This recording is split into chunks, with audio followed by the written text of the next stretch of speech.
Hello दोस्तों, मैं आपका होस्ट और आपका गोस्ट फियर फ्रॉस्ट 22 से आज आपके लिए लेकर आया हूं एक और सुपरनैचुरल हॉरर स्टोरी। आप अगर इस कहानी को पूरा सुनेंगे तो आपको सच में बहुत ज़्यादा मज़ा आने वाला है। साथ ही अगर आप पहली बार हमारे इस चैनल पर आए हैं तो चैनल को अभी सब्सक्राइब कर लीजिए। ऐसा करने से हमारी और आपकी नज़दीकियाँ बढ़ जाएगी और आगे आने वाली वीडियो आप तक आसानी से पहुंच जाएगी। तो ज़्यादा समय ना लेते हुए जल्दी से अपनी कहानी को शुरू करते हैं। दोस्तों, आज की हमारी ये कहानी कानपुर के रहने वाले संतोष की है, जो पेशे से एक बस ड्राइवर है। तो चलिए इस कहानी को हम उन्हीं के नज़रिए से सुनते हैं। दोस्तों, मेरा नाम संतोष है और मैं कानपुर का रहने वाला हूँ। मुझे कानपुर के परिवहन विभाग में नौकरी करते हुए आज लगभग 15 साल हो चुके हैं। और आज जो कहानी मैं आपको सुनाने वाला हूँ ये उस वक्त की है जब मैं नया ही बस ड्राइवर बना था और जिस एरिया में मेरी ड्यूटी लगी थी उस एरिया के रास्तों के बारे में और उन जगहों के बारे में मुझे कुछ ज़्यादा नॉलेज नहीं था। दरअसल जब वो घटना मेरे साथ हुई उस वक्त बारिश के दिनों का मौसम था और मेरी नाइट शिफ्ट में ड्यूटी लगी हुई थी। मुझे रात को 8 बजे अपनी बस को स्टार्ट करके उसे सुबह 8 बजे तक उसकी मंजिल तक पहुंचाना रहता था। जब वह घटना मेरे साथ हुई थी तो उस वक्त पिछले 3-4 दिनों से लगातार बारिश हो रही थी और उस बारिश के मौसम के बीच ही मुझे रात को अपनी बस को उन हिमाचल की सुनसान और घुमावदार सड़कों पर चलाना पड़ता था। जैसा कि आप लोग जानते ही होंगे कि दिन की तुलना में लोग रात के समय काफ़ी कम ट्रैवलिंग करते हैं और इसी वजह से मेरी बस में काफ़ी कम सवारियां हुआ करती थी। और रात के वक्त जो भी सवारियां बस में बैठी थी वो लगभग रात के 1-2 बजे तक अपनी अपनी मंजिल पर पहुंचकर उतर जाती थी। कई बार तो ऐसा होता था कि मुझे बस को खाली ही चलाना पड़ता था। उस दिन भी लगातार बारिश हो रही थी और बारिश की वजह से मेरी बस में सवारियां भी काफ़ी कम थीं। अब उन कम सवारियों को लेकर ही मैं अपनी बस को चलाए जा रहा था। तभी मुझे आगे आने वाले गांव के बस स्टैंड पर अपनी बस को कुछ समय के लिए रोकना था, क्योंकि उस बस स्टैंड से मेरी बस का जो कंडक्टर था उसकी ड्यूटी खत्म होने वाली थी और उसकी जगह कोई दूसरा बस कंडक्टर आने वाला था, या मैं यूँ कहूँ कि आने वाली थी। दरअसल अगले स्टैंड से जो लड़की बस कंडक्टर की ड्यूटी संभालने वाली थी उसकी अभी कुछ समय पहले ही शादी हुई थी और अपनी शादी की वजह से वह काफ़ी दिनों से लंबी छुट्टी पर चल रही थी और आज पहली बार वह वापस अपनी ड्यूटी ज्वाइन करने के लिए आई थी। इसके बारे में मुझे पहले ही जानकारी दे दी गई थी। इससे पहले भी मैं उस लड़की के साथ 3-4 महीने तक काम कर चुका था। उसका नाम प्रियंका था और वह बोलचाल में काफ़ी अच्छी थी। रात के वक्त उससे बातें करते करते सफ़र कब कट जाता था इसका पता ही नहीं चलता था। लेकिन उस दिन जब प्रियंका ने उस बस स्टैंड से अपनी ड्यूटी को ज्वाइन किया तो उसके बस में चढ़ने के बाद मुझे उसका बर्ताव कुछ अलग ही लग रहा था। उसने अपने चेहरे पर अपने दुपट्टे से एक बड़ा सा घूंघट निकाल रखा था और वो बस में बैठी सवारियों पर भी काफ़ी ज़्यादा चिल्ला रही थी। मैंने उसके बर्ताव को देखकर सोचा कि शायद घर पर कुछ प्रॉब्लम चल रही होगी, जिसकी वजह से प्रियंका का स्वभाव आज थोड़ा उखड़ा हुआ है। लेकिन मुझे क्या पता था कि आज मेरे साथ एक ऐसी घटना होने वाली है जिसके बारे में मैंने कभी कल्पना भी नहीं की थी। अब मैंने बस चलाते हुए जब अपने हाथ में पहनी हुई घड़ी में टाइम देखा तो उस वक्त रात के 11 बज रहे थे और उस वक्त तक बस की लगभग सभी सवारियां भी बस से उतर चुकी थी। अब बस में सिर्फ कुछ 2-4 सवारियां ही बैठी थी। लेकिन आज मुझे अजीब बात यह लगी कि प्रियंका भी उन सवारियों के साथ पीछे बस में ही बैठी हुई है और उसने अब भी बहुत लंबा घूंघट निकाल रखा है। इससे पहले ऐसा कभी भी नहीं होता था। बस में बैठी सवारियों की टिकट बनाते ही प्रियंका मेरे पास आकर केबिन में बैठ जाया करती थी और फिर हम लोग गप्पे लगाते हुए अपने सफ़र को तय करते थे। लेकिन उस दिन वह मेरे पास केबिन में नहीं आई थी, वह बस में पीछे की तरफ ही बैठी हुई थी। तभी मैंने भी इस बात पर ज़्यादा गौर नहीं किया और मैं बस चला रहा था। उसके थोड़ी ही देर बाद जो बस में 2-4 सवारियां भी बैठी थीं वो भी उतर चुकी थीं। उस दिन बाहर काफ़ी ज़्यादा बारिश हो रही थी, इस वजह से हमें सवारियां भी नहीं मिल रही थीं, जिसकी वजह से अब बस बिल्कुल खाली थी। लेकिन मुझे तो तय समय पर बस को उसकी मंजिल तक पहुंचाना रहता है, चाहे उसमें कोई सवारी बैठे या ना बैठे। उस दिन मैंने सोचा कि शायद आगे आने वाले कुछ गांवों से सवारियां मिल जाएंगी। यही सोचकर मैं बस को चला रहा था। उस वक्त जब मैंने घड़ी में टाइम देखा तो लगभग रात के 12:30 बज चुके थे। लेकिन तभी अचानक प्रियंका मेरे पास आकर केबिन में बैठ जाती है। उसने अब भी लंबा सा घूंघट निकाल रखा था। तभी मैंने उससे कहा कि अरे प्रियंका, कैसी हो तुम? और आज तुमने इतना लंबा ये घूंघट क्यों निकाल रखा है? यहाँ थोड़ी कोई तुम्हारा ससुराल है जो तुमने इतना बड़ा घूंघट निकाल रखा है। लेकिन इस पर वो मुझे कोई जवाब नहीं देती है। इसके बाद मैं उसे फिर से पूछता हूँ कि क्या हुआ, तुम आज इतनी चुप क्यों हो? तभी वह बिना घूंघट ऊपर उठाए ही मुझसे कहती है कि तुम चुपचाप अपना काम करो, मुझसे ज़्यादा मोह लगने की ज़रूरत नहीं है। तभी उसकी इस बात का मुझे थोड़ा बुरा लगा और अब उससे बिना बोले ही मैं बस चल रहा था। लेकिन आज उसकी आवाज़ कुछ बदली बदली सी सुनाई दे रही थी। ऐसा लग रहा था जैसे कि उसका गला पूरी तरीके से बैठा हुआ हो। वह बहुत ही अजीब और खसराई हुई आवाज़ में बोल रही थी। तभी पता नहीं थोड़ी देर बाद ही मुझे फिर से क्या खुजली हुई कि मैंने उसे फिर से कहा कि अरे प्रियंका, आज शादी की मिठाई नहीं लेकर आई क्या? तभी उसने फिर से उस अजीब सी आवाज़ में मुझसे कहा कि लाई हूँ ना, क्या तुम वह खाओगे जो मैं लेकर आई हूँ? तभी मैंने उससे कहा कि अरे क्यों नहीं, अगर तुम खिलाओगी तो मैं ज़रूर खाऊंगा। मेरे इतना कहते ही उसने अपने बैग से कुछ निकाला और मेरे सामने रख दिया। उसने जो अपने बैग से मुझे खाने के लिए दिया, उसे देखकर मेरे तो होश ही उड़ गए। तभी मैं उससे कहता हूँ कि अरे प्रियंका, ये कैसा मजाक है और ये तुम्हें कहाँ मिला और ऐसी चीज़ों को तुम अपने पास क्यों रखती हो? इतनी रात को भला ऐसे कोई मजाक करता है क्या? दरअसल उसने अपने बैग से एक इंसान की कंकाल की मुंडी निकाल कर मेरे सामने रख दी थी, जिसको देखकर मैं बहुत ज़्यादा डर गया था। अभी उसको मैं ये सब कह ही रहा था कि तभी अचानक वो मुझसे कहती है कि क्या हुआ, तुमने ही तो कहा था कि मैं जो तुमको दूंगी वह तुम खाओगे, तो अब इसे तुम्हें खाना पड़ेगा। उसके बाद मैं उससे कहता हूँ कि तुम कैसी बातें कर रही हो, भला कोई इंसान की हड्डियाँ कैसे खा सकता है? तो वो मुझसे कहती है कि अगर मैं खा सकती हूँ तो तुम क्यों नहीं खा सकते, और अगर तुम नहीं खा सकते हो तो आज मैं तुम्हें हमेशा हमेशा के लिए अपने साथ लेकर जाऊंगी और मेरे साथ चलकर तुम भी मेरे जैसा बन जाओगे और उसके बाद तुम आसानी से इंसानी हड्डियों को खा लोगे। तभी मैं उससे कहता हूँ कि अरे तुम ये कैसी बातें कर रही हो, आखिर आज तुम्हें हो क्या गया है? लगता है इतने दिन घर पर छुट्टी काट कर आने की वजह से तुम्हारा दिमाग सठिया गया है। अभी मैं उससे ये सब इसलिए कह पा रहा था क्योंकि उसने वह लंबा सा घूंघट निकाल रखा था और आगे मेरे साथ क्या होने वाला था मुझे इसके बारे में कुछ भी अंदाज़ा नहीं था। मेरे इतना कहने पर वह अचानक से मुझे एक अजीब सी भारी आवाज़ में रहती है कि दिमाग मेरा नहीं बल्कि तेरा सटिया गया है, जो तो मेरे सामने इतना ज़्यादा बोल रहा है, वरना किसी की भी हिम्मत नहीं होती कि मेरे सामने एक शब्द भी बोल पाए। तभी मैं उसकी इस बात को थोड़ा मजाक में ले लेता हूँ और उससे कहता हूँ कि तुम में ऐसा क्या है जो तुम्हारे सामने कोई बोल नहीं पाता, मैं तो आसानी से बोल पा रहा हूँ। मेरी ये बात सुनकर वह मुझसे कहती है कि अब तू ज़्यादा बोल नहीं पाएगा, और मुझसे इतना कहकर वह ज़ोर ज़ोर से एक अजीब तरीके की आवाज़ में हंसने लगती है। और उसके बाद उसने अचानक से अपने सिर के ऊपर से वह अपना दुपट्टे से निकाला हुआ घूंघट हटा दिया। उसके द्वारा घूंघट हटाते ही जैसे ही मेरी नज़र उसके ऊपर गई तो उसकी तरफ देखते ही मेरी तो हालत ही ख़राब हो गई। उस वक्त मुझे ये समझ ही नहीं आ रहा था कि यह मेरे सामने क्या बैठा है, और अगर इसकी यह हालत है तो फिर यह बोल कैसे पा रही है।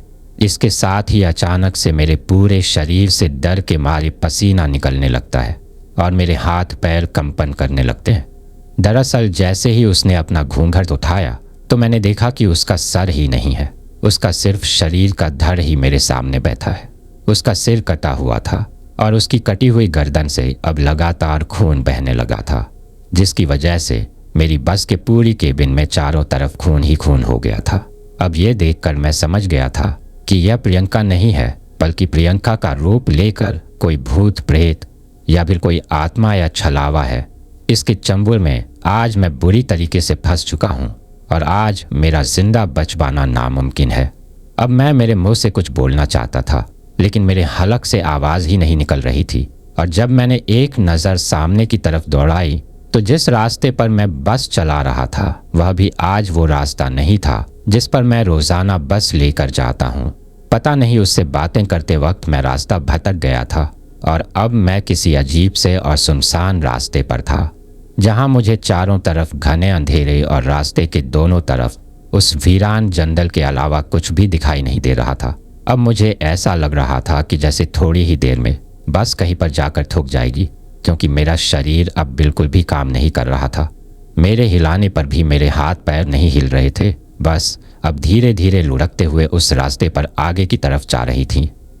तभी अचानक वह सिर कटी हुई औरत मुझसे बोलती है कि क्या हुआ, तुम तो डर गए। लेकिन उसकी तरफ देखकर मुझे यह समझ नहीं आ रहा था कि अगर उसका मुंह नहीं है तो फिर आवाज़ कहाँ से आ रही है। इसके बाद वह औरत उस मुंडी को उठाकर मुझसे कहती है कि अब तो तुम्हें इसको खाना ही पड़ेगा, और अगर तुम इसको नहीं खा सकते तो मैं जल्द ही तुमको इसे खाने के लायक बना दूंगी। मुझे इतना कहकर वह औरत उस मुंडी को अपनी कटी हुई गर्दन के ऊपर रखती है और ज़ोर ज़ोर से हंसने लगती है। अब जैसे ही उसके अंदर से हंसने की आवाज़ आ रही थी तो वह मुंडी अपने आप ही हिल रही थी। उस मुंडी को देखकर ऐसा लग रहा था जैसे कि उसमें जान आ गई हो। अब वह मुंडी अपने आप ही इधर उधर घूम रही थी, जैसे कोई इंसान अपनी गर्दन को इधर उधर घुमा कर देखता है। ठीक वैसे ही वह मुंडी भी इधर से उधर घूम रही थी। अभी मैं उसकी तरफ एक तक देख ही रहा था, तभी अचानक मुझे मेरे कानों में एक जोर का धमाका सुनाई देता है। उस धमाके के साथ ही मेरे शरीर में एक जोर का झटका सा लगता है और उसके बाद मैं वहीं पर बेहोश हो जाता हूँ। लेकिन जब मेरी आंखें खुलती हैं तो मैं देखता हूँ कि मैं उस सुनसान वीरान रास्ते की उस सड़क पर पड़ा हुआ हूँ और मेरी जो बस है वह मेरी आंखों के सामने ही एक पेड़ के पास खड़ी है। और जब मैंने थोड़ा अपनी गर्दन को ऊपर करके देखा तो मेरे पैरों की तरफ देखकर मुझे ऐसा लगा कि जैसे कोई मुझे घसीट कर बस से यहाँ तक लेकर आया है, क्योंकि वहाँ पर पूरी सड़क पर खून लगा हुआ था और वह खून मेरे कपड़ों पर भी लगा हुआ था, जिसको देखकर मैं समझ गया था कि बस के केबिन से मुझे यहाँ तक घसीट कर लाया गया है। लेकिन अब मुझे ये समझ नहीं आ रहा था कि अगर वो सर कटी औरत ही मुझे यहाँ तक घसीट कर लाई है तो उसने अब तक मुझे जिंदा क्यों छोड़ रखा है। अभी मैं ये सब सोच ही रहा था कि तभी अचानक उस बस के पीछे से वह सिर कटी हुई औरत निकल कर आती है और इस बार उसने अपने हाथ में कुछ कुल्हाड़ी के जैसा ले रखा था, जिसे देखकर मैं समझ गया था कि अब यह औरत इस कुल्हाड़ी से शायद मुझे मार डालेगी। तभी मैं डर के मारे अपनी जान बचाने के लिए अपने दोनों हाथों के बल सड़क पर पड़े पड़े ही पीछे की तरफ खिसकने लगता हूँ। अब जैसे जैसे मैं पीछे की तरफ खिसक रहा था तो वह औरत एक अजीब तरीके से चिल्लाते हुए मेरी तरफ आगे बढ़ती जा रही थी। मैं उससे यह कहना तो चाहता था कि मुझे छोड़ दो, मुझे मत मारो, लेकिन मेरे मुंह से आवाज़ ही नहीं निकल रही थी। मैं चाहकर भी कुछ नहीं बोल पा रहा था। अब जिस रास्ते पर पड़ा मैं अपनी जान बचाने के लिए पीछे की तरफ खिसक रहा था, उस रास्ते के एक तरफ बड़ी सी पहाड़ी और एक तरफ बहुत ही गहरी खाई थी और वह रास्ता उस पहाड़ी की तलहटी में बना हुआ था। उस वक्त मैंने अंदाज़ा लगा लिया था कि यह मेरे जीवन का आखिरी पल है और उस वक्त मैं अपने मन ही मन में भगवान को याद करने लगता हूँ कि हे भगवान, अगर तू सच में इस दुनिया में अपना अस्तित्व रखता है तो आज मुझे इस मुसीबत से कैसे भी करके बचा ले। अभी मैं भगवान को याद करते हुए अपने दोनों हाथों के बल पीछे की तरफ खिसक ही रहा था कि तभी अचानक उस पहाड़ी से एक बड़ा सा पत्थर खिसक कर नीचे लुढ़कने लगता है और अब वह पत्थर बहुत ही तेज गति से नीचे की तरफ गिर रहा था। तभी मैंने सोचा कि अगर आज यह औरत मुझे नहीं मारेगी तो मैं तो वैसे भी इस पत्थर के नीचे दबकर मर जाऊंगा। मेरा मरना तो आज तय है, चाहे यह सिर कटी हुई औरत मुझे मारे या फिर इस पत्थर की चपेट में आकर मैं मरूं। अब यही सोचकर मैंने अपने जीने की सारी उम्मीद खो दी थी और अब मैंने अपने आप को बचाने की भी सारी कोशिशें छोड़ दी थी। तभी वह लुढ़कता हुआ पत्थर बहुत तेज गति से नीचे आता है और वह एक बार तो वहां पर खड़ी उस बस की छत के ऊपर गिरता है और फिर उस सिर कटी हुई औरत को टक्कर मारते हुए उस खाई में गिर जाता है। लेकिन मुझे ये समझ नहीं आ रहा था कि वह औरत वहां से गायब कैसे हुई। क्या वह उस पत्थर की टक्कर से उस खाई में गिर गई है या फिर उस पत्थर की टक्कर लगने से पहले ही वहां से गायब हो गई है। अभी मैं उस सड़क पर पड़ा यह सोच ही रहा था कि तभी अचानक मुझे ऐसा एहसास होता है कि जैसे किसी ने मुझे पीछे से पकड़ा है और अब वह मुझे बड़े ही जोर से उस सड़क से पीछे खाई की ओर घसीट रहा था। अभी मैं अपने आप को बचाने की कोशिश कर ही रहा था कि तभी मैं धड़ाम से उस खाई में गिर जाता हूँ। लेकिन उस खाई में गिरते वक्त मेरी नज़र एक बार उस बस की तरफ चली गई और जब मेरी नज़र उस बस की तरफ गई तो मैंने देखा कि वह सर कटी हुई औरत अभी भी उस बस के बगल में ही खड़ी थी। पर अगर वह औरत उस वक्त भी उस बस के पास ही खड़ी थी तो फिर मुझे घसीटकर उस खाई में किसने गिराया, ये मुझे समझ नहीं आ रहा था। अब जैसे ही मैं उस खाई में गिरता हूँ तो मैं बेहोश हो जाता हूँ, लेकिन बेहोश होने से पहले मुझे यह एहसास हो गया था कि मैं उस खाई में किसी पानी में गिरा हूँ, जैसे कि उस खाई में कोई नदी बह रही हो और मैं उस नदी में गिर गया हूँ। मुझे ठीक ऐसा ही एहसास हुआ, लेकिन उसके बाद मैं बेहोश हो गया और उससे आगे मेरे साथ क्या हुआ मुझे कुछ भी याद नहीं। लेकिन जब मेरी आँख खुली तो मैं किसी के घर में लेटा हुआ था और उस वक्त मुझे मेरे कानों में भेड़ों के मिनमियाने की आवाज़ सुनाई दे रही थी। अभी मैं बिस्तर से उठने की कोशिश कर ही रहा था कि तभी अचानक वहाँ पर एक आदमी आता है और वह मुझसे आकर कहता है कि अरे उस्ताद, आप लेटे रहिए, आप अभी उठने की स्थिति में नहीं है।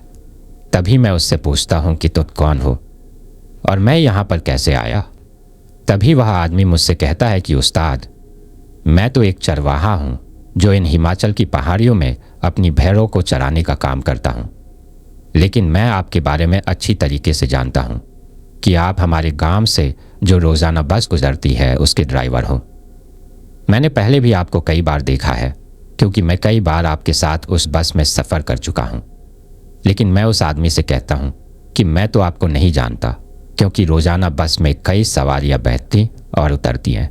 अब मुझे हर किसी का चेहरा याद नहीं रहता। तब वह आदमी मुझसे कहता है कि कोई बात नहीं उस्ताद। फिर वह आदमी मुझसे पूछता है कि आप मुझे यह बताइए कि आप उस खाई में कैसे गिरे, क्या आपका कोई एक्सीडेंट हो गया था। तब मैंने उस आदमी को मेरे साथ हुई सारी घटना के बारे में बताया। तब उस आदमी ने मुझसे कहा कि उस्ताद, आप इसे कोई भगवान का करिश्मा ही मानो जो कल रात आपकी जान बच गई, वरना मैंने सुना है कि उस पहाड़ी वाले रास्ते पर एक छलावा रहता है जो अलग अलग रूप बदलकर लोगों को पहले तो रास्ता भटकाता है और फिर उन्हें किसी सुनसान रास्ते पर ले जाकर मार देता है। इसी वजह से हम चरवाहे लोग भी कभी भी उस रास्ते की तरफ अपनी भेड़ों को लेकर नहीं जाते, और अगर जाते भी हैं तो शाम होने से पहले पहले ही अपने घर की तरफ लौट आते हैं, क्योंकि रात के वक्त उधर जाना खतरे से खाली नहीं है। तभी मैंने उस चरवाहे से पूछा कि आखिर तुमने मेरी जान कैसे बचाई और मैं तुम्हें कहाँ मिला। तो उस चरवाहे ने मुझसे कहा कि उस्ताद, मैं तो अपनी भेड़ों को पानी पिलाने के लिए उस नदी की तरफ लेकर गया था, पर तभी आप मुझे उस नदी के पानी में बहते हुए नजर आए। पहले तो मैंने सोचा कि शायद कोई मर गया है और यह उसी की लाश है, पर जब मैंने आपको पानी से बाहर निकाला तो आपका चेहरा देखकर मैं आपको पहचान गया था कि यह तो वही उस्ताद है जो अपने गांव में चलने वाली बस के ड्राइवर है। उसके बाद मैं आपको कल रात ही अपने घर लेकर आ गया था, पर उस वक्त से लेकर अब तक आप बेहोशी की हालत में ही थे। वो तो अच्छा हुआ कि आपको होश आ गया, वरना मैं तो अभी पुलिस में जाकर आपकी रिपोर्ट कराने ही वाला था। फिर मैंने उस चरवाहे को धन्यवाद दिया, लेकिन तभी मैंने मेरी आत्मसंतुष्टि के लिए एक बार मेरा फ़ोन निकालकर जो मेरे साथ कंडक्टर थी, जिसका नाम प्रियंका था और जिसका रूप लेकर आज वह छलावा मेरी बस में बैठा था, उसको फ़ोन करना चाहा। लेकिन जब मैंने फ़ोन निकालने के लिए अपनी जेब में हाथ दिया तो मेरी जेब में मेरा फ़ोन नहीं था। तभी मैंने सोचा कि शायद वह नदी में गिरते वक्त कहीं पर गिर गया होगा। और उसके कुछ दिन बाद जब मैंने पता किया तो मुझे पता चला कि उन दिनों प्रियंका ने कुछ दिनों की छुट्टी और ले ली थी और वह तो अब तक भी वापस ड्यूटी पर नहीं आई है। लेकिन मुझे आज तक भी एक बात समझ नहीं आई कि उस खाई से नदी में गिरते वक्त जब मैंने देखा था तो वह छलावा वहीं पर बस के बगल में खड़ा था। तो अगर वह उस बस के बगल में खड़ा था तो फिर मुझे पीछे घसीटकर खाई में किसने गिराया। आखिर वह कौन था जिसने अपने दोनों हाथों से मुझे पीछे से पकड़ा और मुझे घसीटकर उस खाई में गिरा दिया था। ये बात मुझे आज तक भी समझ में नहीं आई है। आप लोगों को क्या लगता है कि वह कौन होगा? तो दोस्तों, ये थी हमारी आज की कहानी। कैसी लगी आपको ये कहानी? कमेंट करके ज़रूर बताइएगा। और अगर आपको ये कहानी पसंद आई हो तो इसे प्लीज़ लाइक ज़रूर कर दीजिएगा। मेरे चैनल में इसी तरह की कई और दिलचस्प कहानियाँ हैं, उन्हें भी ज़रूर सुनिएगा। और अगर आपने अभी तक चैनल को सब्सक्राइब नहीं किया है तो प्लीज़ चैनल को सब्सक्राइब ज़रूर कर लीजिएगा। आपका ये छोटा सा सहयोग हमें आपके लिए ऐसी ही कहानियाँ लाने के लिए प्रोत्साहित करता है। तो दोस्तों, फिर मिलते हैं नेक्स्ट फ्राइडे को एक नई हॉरर कहानी के साथ। तब तक के लिए take care and stay tuned only at fear frost 22।